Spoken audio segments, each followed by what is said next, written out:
O fim trágico de Saul ilustra o destino dos reis terrenos.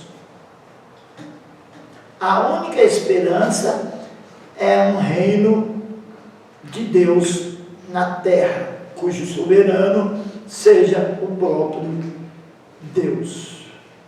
Então Saul mostra que todos os reinos da terra irão se desfazer, que a esperança é o Rei Jesus, não é isso? Deixa eu pedir uma coisa para vocês. Quando vocês forem estudar esses slides, percebam que tem alguns slides repetidos. Por quê? Porque isso deu muito trabalho para fazer, porque a energia ia, vinha, acabou que ficou alguns slides repetidos, tá? Quando vocês forem estudar, preste atenção direitinho e tirem os slides que estão repetidos. Então, olha lá, o fim de Saul ilustra o destino final dos reinos terrenos. A única esperança é o reino de Deus na terra, cujo soberano será o próprio Deus. Daniel escreveu sobre isso, não é isso?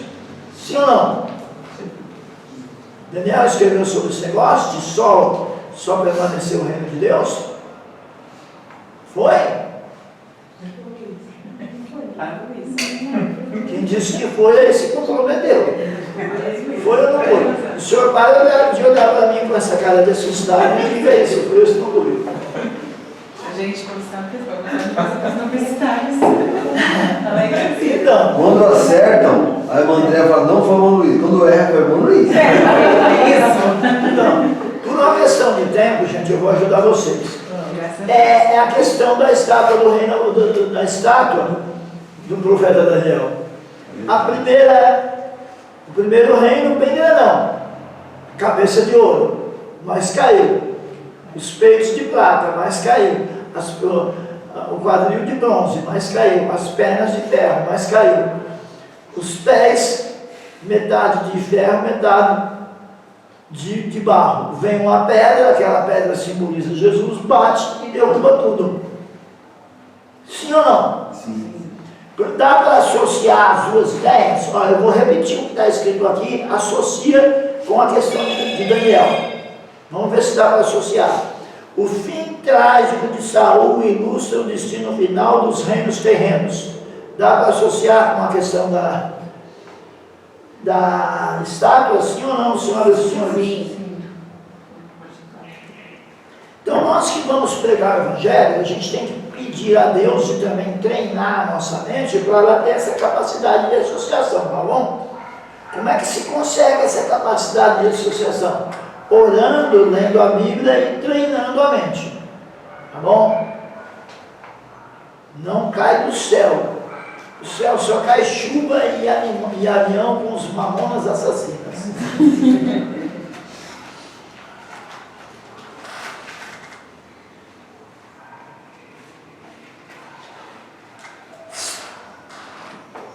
Meu Deus, como tem slide repetido. Tem.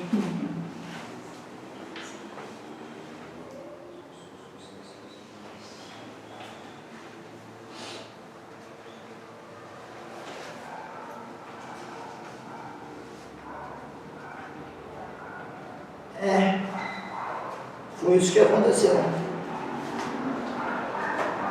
Me parece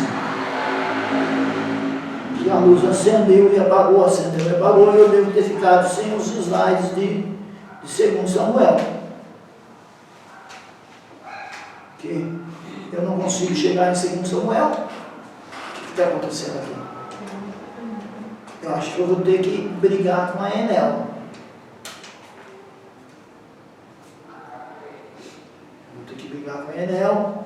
Para variar, eu desliguei o notebook sem querer.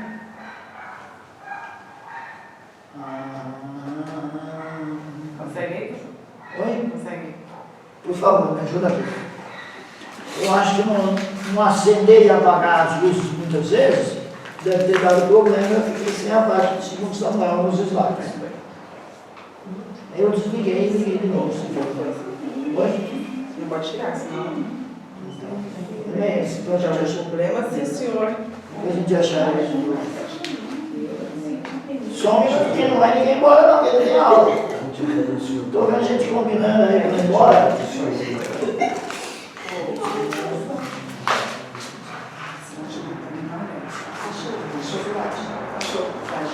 Achou, pastor? Conseguiu achar aí? Segundo Samuel. Segundo Samuel? Alguém achou? Tem um slide. Tem um slide, Tem, tem.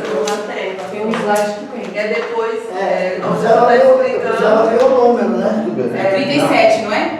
Deixa eu olhar. Olha o número. Ela viu o número que eu assim já paga lá da nossa amiga. aí, né? 31. 31, né? 31. É logo depois daquela Logo depois que o senhor estava lendo. Aí tem o Espírito Santo em ação, aí vai lendo logo embaixo Isso. tem Segunda Samuel. Isso, É porque o do pastor não está. eu estou no Espírito Santo. É, o senhor está. Eu estou no Espírito Santo em ação, não é isso? Isso, aí você está falando daqui. Tá, eu já falei de pronto, achei. Achei que minha coisa é essa. Além de ninguém me ajudar, eu achar um negócio. Ainda ficam fazendo bagunça. É brincadeira da gente. Então eu já falei sobre Cristo revelado, não é isso? Sim. Então vamos lá, o Espírito Santo em ação. 1 Samuel contém notáveis exemplos da vinda do Espírito Santo sobre os profetas, bem como sobre Saul e seus servos. Então, quando nós lemos em 1 Samuel 10, capítulo 6, o Espírito Santo vem sobre Saul. Embora ainda não se use o termo Espírito Santo, usa-se o termo Espírito do Senhor, não é isso? Que profetiza e se transforma em um outro homem, isto é, equipado pelo Espírito para cumprir o chamado de Deus. Então veja que até ser equipado pelo Espírito Santo ele chegou a ser, mas não fez a parte dele, não deu certo. Depois de ser ungido por Samuel, desde aquele dia em diante o Espírito do Senhor se apoderou de Davi. Então, o fenômeno inspirando a adoração, ocorre no capítulo 10 e também em 19 e 20. Esse fenômeno não é como um frênese, impregnado de emotividade pagã, não, senhores, mas é a verdadeira adoração e louvor a Deus pela inspiração do Espírito Santo, em semelhança daquilo que aconteceu no dia de Pentecostes. Então nós vimos uma manifestação poderosa do Espírito Santo em 1 Samuel. Mesmo nos múltiplos usos do éfode, né, quando usa o éfode do sacerdote, quando usa o urim, o tumim, esperamos ansiosamente pelo que o Espírito da verdade, tá? Ai meu Deus, pelo Espírito da verdade.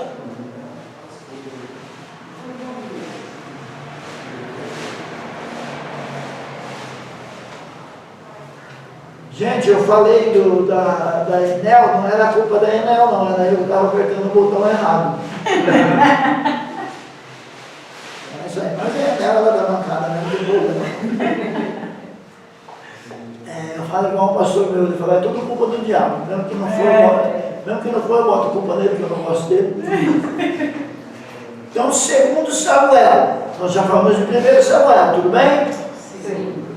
Gastamos um tempo a mais, mas não tem problema, porque um livro é a continuação do outro, vai dar tudo certo. Aleluia.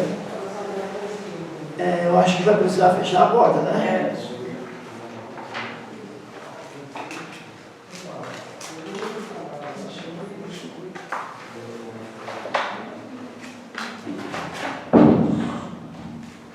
Olha lá. Segundo Samuel, autor incerto, probabilidades, as mesmas de primeiro. Samuel, sacerdote Abiatar, pode ter sido também Natã, um profeta, ou Gade, tá bom? Ou foi um desses homens. Samuel, uma boa parte, é claro que depois da morte dele não. O sacerdote Abiatar, o profeta Natã, ou o profeta Gade, são os possíveis autores. A data, a mesma de 1 Samuel. Como evoca um fato, usa um nome de uma cidade e cita Judá, os reis de Judá, então é depois da divisão dos reinos, 931 a.C. aproximadamente, porque os livros, eles eram um só, né? A princípio eles eram um só, então todas as informações de data e de autoria servem para os dois, tudo bem?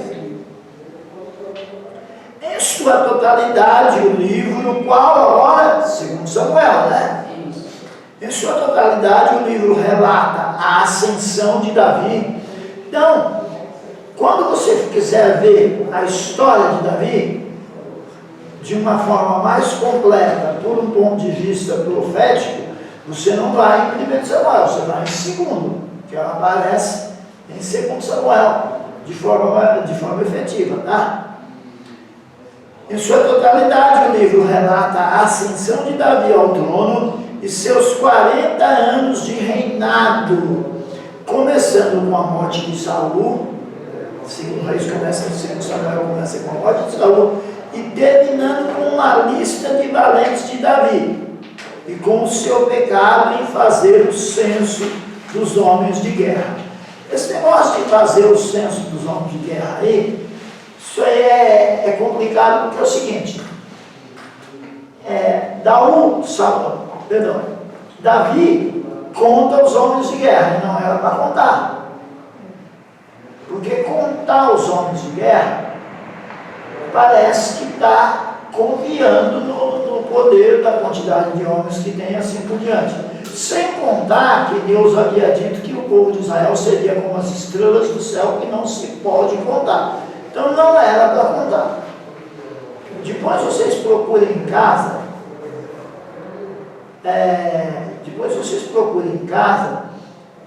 que vocês verão que nenhum texto diz que foi Deus que tentou a Davi para ele contar os homens. Em outro texto diz que foi o diabo que tentou. E agora, foi Deus ou foi o diabo? Fica para vocês procurarem em casa e me dizer, me falem no privado se acharam ou não, tá? Um texto diz que foi Deus, que anotem para vocês fazerem isso, por favor, vou ficar esperando. Um texto diz que foi Deus que tentou Davi para contar o exército, contar os homens.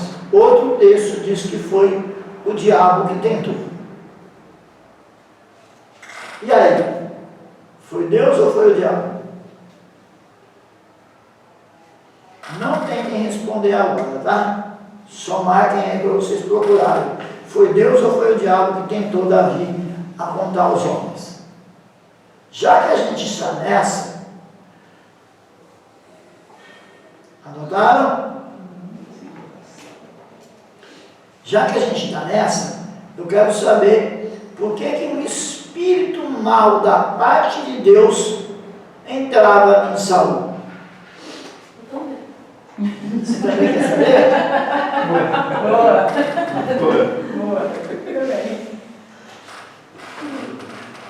Então procure o versículo. Lá em casa, e eu quero saber. Tá bom? Se der tempo até o final da aula, eu falo um pouco sobre isso. Me lembrem, tá bom? Se eu perguntar no final da aula, ficou faltando alguma coisa, é porque deu tempo. Tá? Pois bem, mas seja como for, Davi contou os homens. Um texto diz que foi Deus que o tentou, e outro texto diz que foi o diabo que o tentou. Vindo depois a arrepender-se e comprar a eira de Araúna, também chamada de eira de Ornã, onde apresentou oferendas ao Senhor no altar que construiu. E nesse lugar veio a ser o templo. O ponto crítico do livro e da vida de Davi é o seu adultério com Betseba e a morte de Urias. A vida de Davi é dividida em duas, antes de Betseba e depois de Betseba. Tá bom? E eu estava conversando com a minha filha apareceu em casa, sobre esse caso de Davi e de Betseba. Mas que coisa! O que leva uma mulher a se banhar em público ao ponto de que um homem a veja? Então tem um mistério aí. Não é bem um mistério, é uma questão cultural que precisa ser analisada. Por que uma mulher casada vai tomar um banho e acaba sendo vista por um homem importante pelo rei? Então vamos tentar entender o cenário disso aí. Primeiro, ela estava tomando um banho que era um costume as mulheres tomarem depois do período menstrual. Tudo bem? Não era um banho comum, era um banho de purificação, era um costume as mulheres tomar aquele banho. Por que era em público? Por que ele viu? Provavelmente. O professor João afirmou uma cebola. Estou dizendo provavelmente. Provavelmente o que acontece é que era um complexo, tipo um condomínio, entendeu? Tinha o palácio do rei e tinha casas dos altos funcionários. Urias era um alto militar, não era? Sim ou não? O texto diz que ele era qualquer militar ou que ele era um homem importante? Importante. Então, provavelmente, o que acontecia é que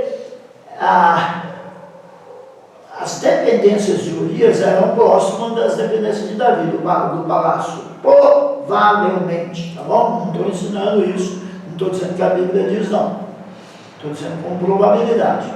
Agora, o que chama a atenção, o que confirma, reforça a tese de que era um banho de purificação após a menstruação, é que ela foi ter com Davi e ela já engravidou facinho. Isso significa alguma coisa para os senhores, pais de família, e para as senhoras irmãs, que conhecem um pouco do funcionamento do organismo feminino? Diz alguma coisa para vocês ou não? O que diz isso para vocês? Pode falar que não é pecado, não. Diz que ela estava no período fértil, né, gente? Estava no período fértil. Ou não? Ou eu estou ruim de biologia? É isso mesmo. É isso mesmo? Menstruação. É isso mesmo ou não? Me ajuda aí. O senhor Écio, me ajuda aí. Sim. As irmãs, irmã Joyce.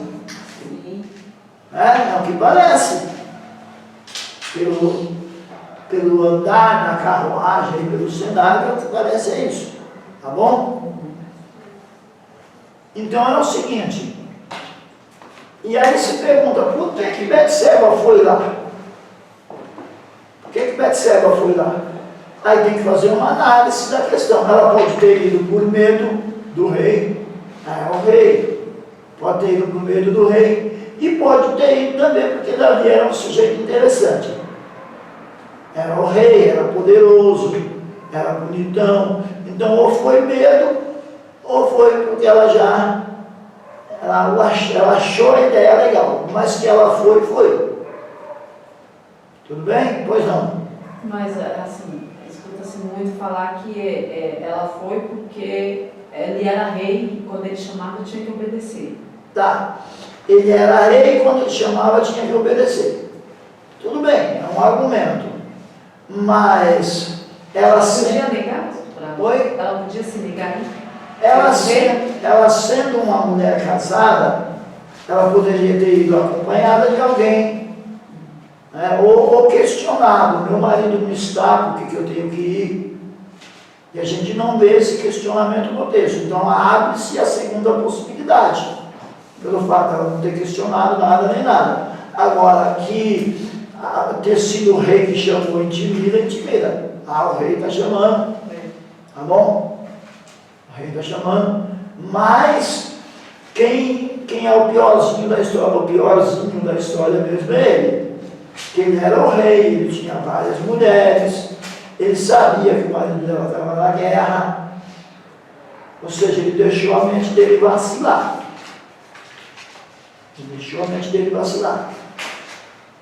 Professor, mas provavelmente não foi o único banho que ela tomou. Ali naquele local? Naquele local. Sim, provavelmente não foi o único banho. Mas o texto diz que naquela ocasião naquela ocasião ele estava à toa na vida. O meu amor me chamou para ver Betseba tomar banho. Porque o texto, de brincadeiras à parte, gente, o texto diz que era o tempo em que o rei descansava. Ele não foi para a guerra, ele estava de bobeira.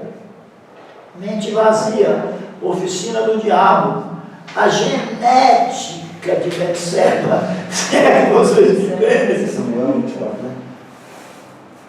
A genética de Betseba, se é que vocês estão me entendendo, ajudava também, claro, entendeu? Tudo bem, minha gente? Essa da genética de Betseba, ele comprometeu, mas eu vou fazer o que agora eu já falei. É a lista de chamada que a Carol acabou de mandar mensagem para as pessoas colocar, que posso colocar. Desculpa. Isso. Ela está lá, ela está... Isso, lista de chamada. Tudo bem, minha gente? E o pior mesmo era ele. E outra coisa, saiu barato para ele, viu? Porque ele, mesmo sendo rei, a pena era o apedrejamento. Já pararam para pensar nisso? Que saiu barato para ele? Que a pena era o apedrejamento. E aí o que acontece? Ele deixou de ser apedrejado, mas Deus transpassou da criança. Falou, o menino, provavelmente um menino, né? Não dá para dizer, mas olha, a criança esquece. Ou seja, Deus transpassou o pecado de Davi na criança. Falou, você não vai morrer apedrejado. O texto não cita, mas a gente sabe que pela lei de Moisés era apedrejamento. Né? E ela também. Né? E ela também. Ele vai, escapa, Deus vai falar assim, ó, mas a criança não, tá? Esquece a criança. Esquece. Ele jejua, ele ora pela criança, mas Deus não. Pode esquecer, né? Ele está perdendo o seu jejum. A criança sem chance. E aí Deus, como eu já disse, transpassa o pecado na criança. E de Davi ele cobra de outro jeito. Não pense que Davi ficou impune, não. Ele falou para Davi, ó, a sua espada nunca mais vai voltar para a bainha. Não vai voltar, acabou o período de paz. E tem mais uma coisa, você acha bonito adulterar? Pois é, você adulterou com a mulher de Urias, às escondidas, não é? Pois vão adulterar com as suas concubinas, com todo mundo sabendo. Tá? E eu não vou nem dizer que o menino também se aproveitou das mulheres do pai. Quem será que é esse menino? Que também deve ter se aproveitado das mulheres do pai. Vamos lá, minha gente. Senhores leitores do Antigo Testamento. Absalão.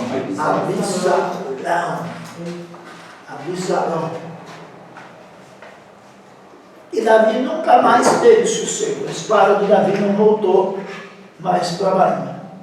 Tá? Então, Cristo revelado em 2 Samuel.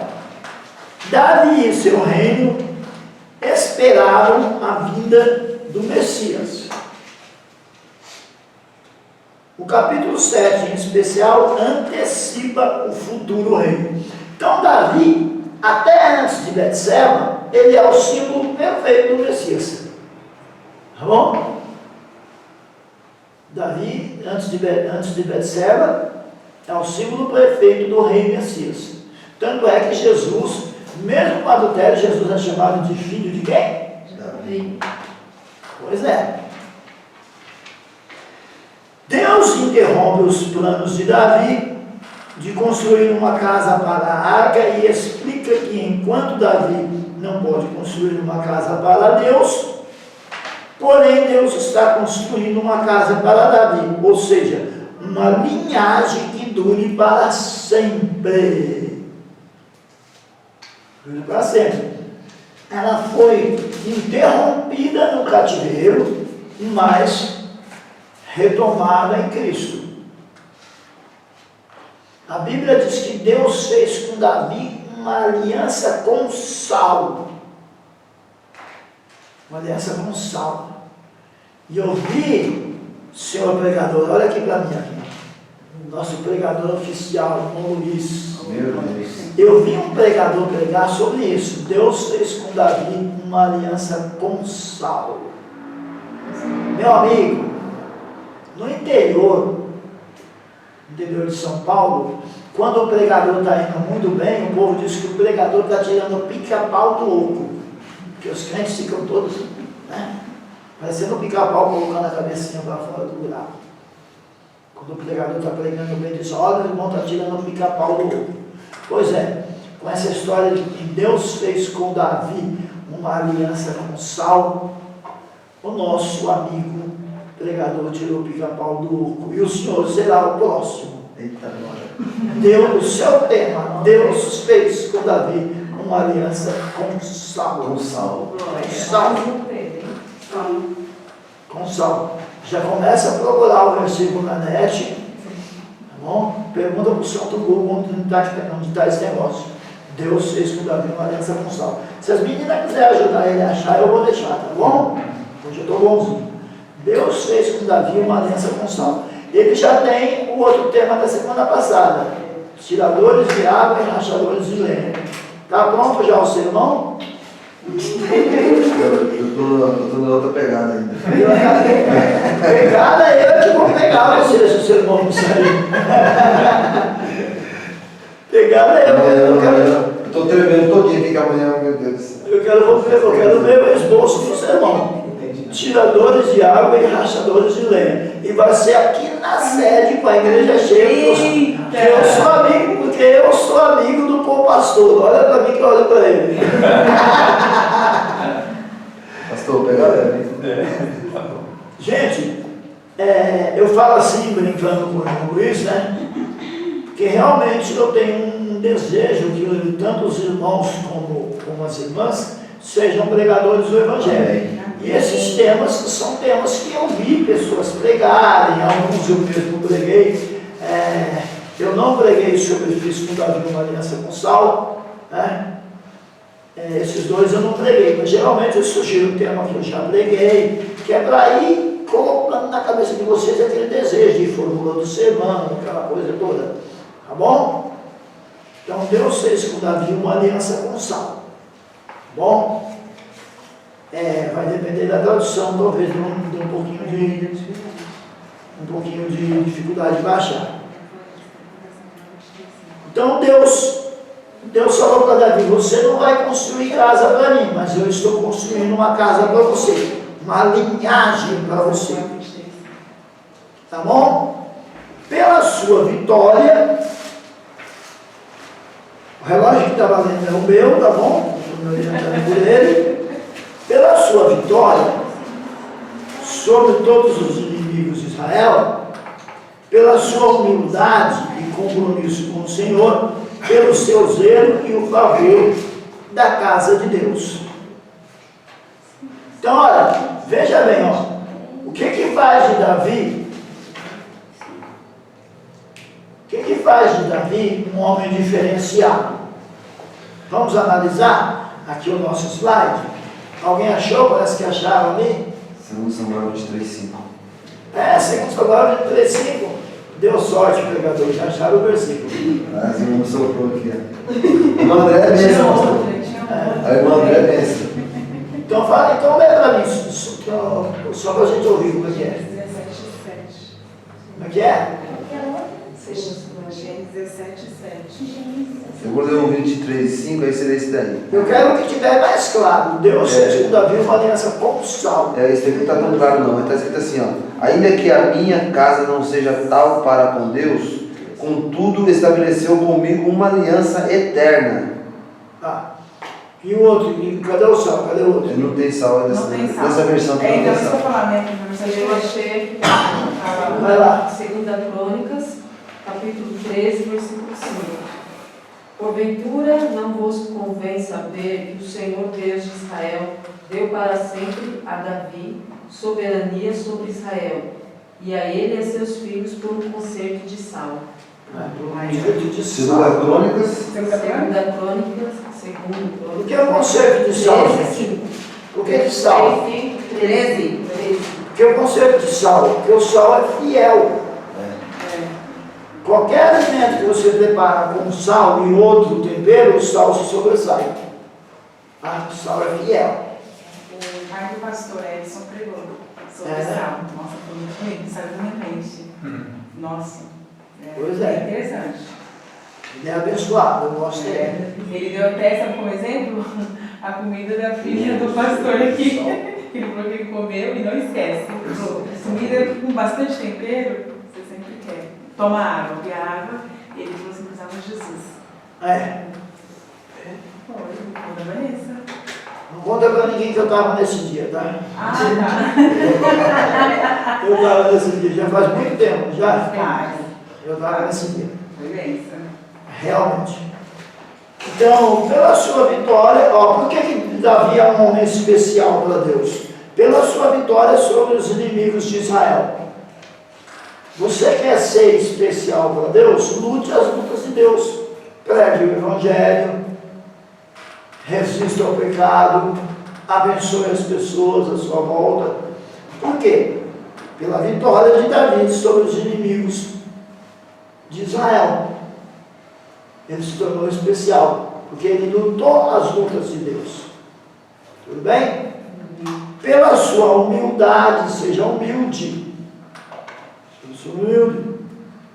Compromisso com o Senhor.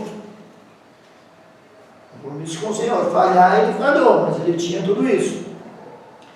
Pelo seu zelo a favor da casa de Deus. Pelo zelo a favor da casa de Deus.